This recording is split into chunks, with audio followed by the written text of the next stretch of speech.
ಭಾಗದ ರೈತರು ಇದೀಗ ಮೆಣಸಿನ ಹಣ್ಣು ಹಂಗಾಮವನ್ನು ಆರಂಭಿಸಿದ್ದಾರೆ.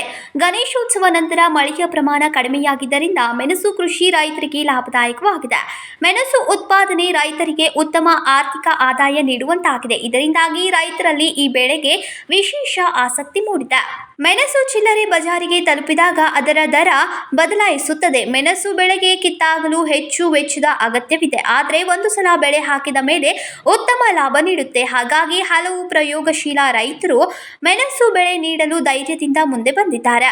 ಈ ಬೆಳೆಗೆ ವಾರದಲ್ಲಿ ಒಂದು ಸಲ ಕೀಟನಾಶಕವನ್ನ ಸ್ಪ್ರೇ ಮಾಡಲು ಮತ್ತು ನೀರಾವರಿಯ ಅವಶ್ಯಕತೆ ಇದೆ. ಇಲ್ಲದೆ ಹೋದ್ರೆ ಮೆಣಸಿಗೆ ಕೀಟಗಳು ಸೇರಬಹುದು. ರೈತರು ಮೆಣಸು ಬೆಳೆಯುವ ಹಂಗಾಮಿಗೆ ಹೆಚ್ಚು ಗಮನ ನೀಡ್ತಾ ಇರೋದ್ರಿಂದ ಬೆಳಗಾವಿ ಪಶ್ಚಿಮ भागाದಲ್ಲಿ ಮೆಣಸು उत्पादना क्षेत्राದಲ್ಲಿ ಮುನ್ನೋಟವಾಗಿ ಸಾಗ್ತಾ ಇದೆ. या ठिकाणी पाहू शकताय की बेळगावच्या पश्चिम भागामध्ये मिरचीची ही मल्चिंगची पद्धत जी आहे आधुनिक तंत्रज्ञानाचा वापर करून ही आता 8-10 दिवसामध्ये सुरू झालेली आहे. या एक शेतकऱ्यानं हे जो प्लॉट पाहताय 20 गुंठ्याचा प्लॉट आहे.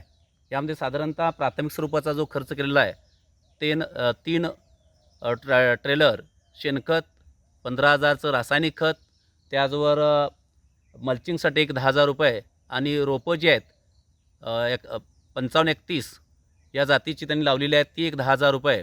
असा एकूण मिळून 50,000 रुपयेचा प्राथमिक खर्च करण्यात आलेला आहे.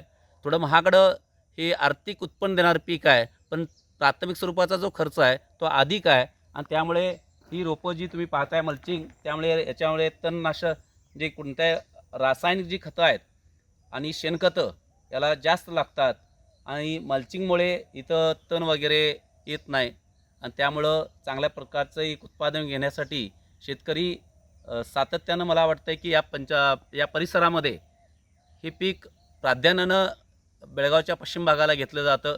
मग उजगावचा कुद्रेमणीपर्यंतचा हा पट्टा असेल किंवा राकोस्कोपर्यंतचा पट्टा असेल तर अशा पद्धतीचे प्लॉट या ठिकाणी तयार करण्यात शेतकरी व्यस्त आहेत. रवि पाटील KMM कन्नಡ ಬೆಳಗಾವಿ.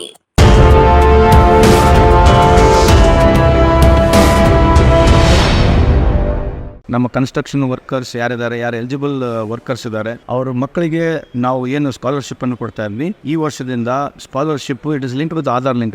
ಆಧಾರ್ ಸೀಡಿಂಗ್ ಹಾಕಬೇಕು, ಆಧಾರ್ ಲಿಂಕ್ ಮಾಡಿದ್ದೀನಿ. ದಯಮಾಡಿ ನಮ್ಮ ವೆಬ್ಸೈಟ್ ಇದೆ, ವೆಬ್ಸೈಟ್ಗೆ ಹೋಗಿ ಅಪ್ಲಿಕೇಶನ್ ಹಾಕ್ಬೋದು ಅಂತ ಮನವಿ ಮಾಡಿಕೊಳ್ತೀನಿ. ನಮಸ್ಕಾರ. ಕಟ್ಟಡ ಮತ್ತು ಇತರೆ ನಿರ್ಮಾಣ ಕಾರ್ಮಿಕರ ಕಲ್ಯಾಣ ಮಂಡಳಿಯ ಯಾವುದೇ ಸೌಲಭ್ಯ ಪಡೆಯುವುದಕ್ಕೆ ಈ ಕಾರ್ಡ್ ಜನರೇಟ್ ಮಾಡಿಕೊಳ್ಳುವುದು ಅವಶ್ಯಕವಾಗಿರುತ್ತದೆ. ಎಲ್ಲಾ ನೋಂದಾಯಿತ ಫಲಾನುಭವಿಗಳು ಮಂಡಳಿಯ ತಂತ್ರಾಂಶದಲ್ಲಿ ಲಾಗಿನ್ ಆಗಿ ಈ ಕಾರ್ಡ್ ಜನರೇಟ್ ಮಾಡಿಕೊಳ್ಳಿ.